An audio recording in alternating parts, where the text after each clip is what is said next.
Hi, I'm Melissa West. Welcome to Change Your Pain Kamloops, the Learn to Stretch series.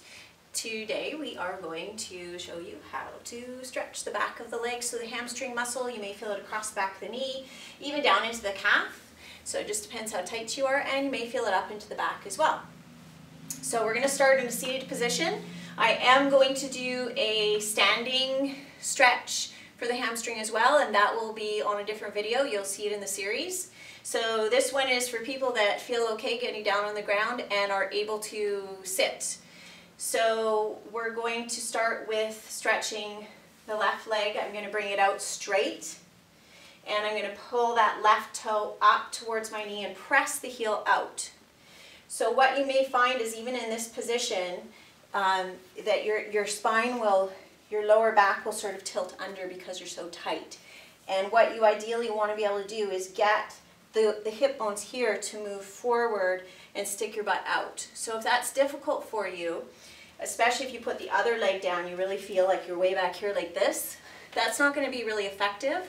So what I want you to do in that case is I want you to take either one of these thin type blocks if you have one, or you can fold up a mat, a yoga mat, until it's a few inches thick, or a blanket or a towel. And you don't need that much width or depth, you just need a few inches, and you stick it underneath your butt. So just barely sitting on it. So kind of sitting on the front edge. And that'll lift your butt up, and that'll help you roll those hip bones forward. Okay, so don't be worried about doing that. You're not cheating, you're just working with your body. You want this to be an effective stretch. So again, you want to sit up tall, drop the shoulder blades down, try and get that butt up. And everybody that sits like this with pressing their heels out might feel a stretch already. So if you feel a stretch already, that's fine. Let's do one leg at a time. Let's take our right foot and take the bottom of the right foot and press it very gently up against the left calf. Now let that right knee fall out to the side. If you have any hip problems, well, all you do is bring that foot a little bit lower. Okay, we just want to take this right leg out of the equation for now.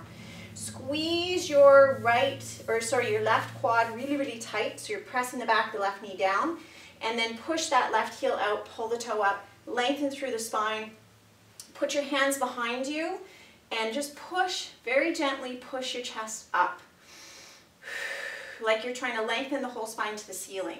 And if you feel a stretch here, just stay here. If you want a little bit more, you can kind of walk your hands a little bit closer to your butt and then push from the chest forward until you feel even more stretch.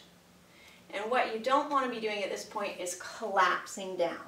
So no slouching, really, really tall to start, nice long neck, stretching from the crown of the head to the ceiling, pushing the heel out, squeezing that left leg really tight. All the muscles through the shin and the quad, or the front of the thigh, are really, really tight and engaged.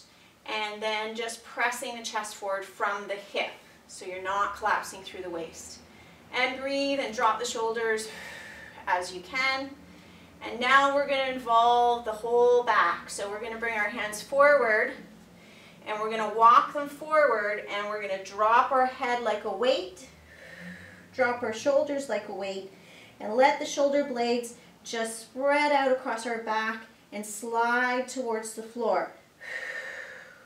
So the shoulder blades are sliding apart, and you're letting your head go. And if you want even more stretch, you walk your hands out towards your foot, and then let everything go again. Trying to get the elbows down to the floor. Squeezing that left leg tight, pressing the heel out, pulling the toe up, and at least 30 seconds to a minute or more, and then you slowly come out of it, and then you're going to switch to the other side. So the calf, or the bottom of the foot goes up against the calf, or maybe against the foot, that's fine, whatever works for your hip. Up tall, shoulders out, nice long chest, and then you come forward, and then after 30 seconds you're going to walk forward and hang. So obviously that wasn't 30 seconds, that's just for demo, so make sure you hold each side for 30 seconds. And as long as you get that pelvis tilted forward and you keep the spine nice and long and all those muscles engaged, you should feel a good stretch. So try this a couple times a day and eventually those hamstrings will start to loosen up, or at least you'll maintain the length of them. Thank you for joining me today.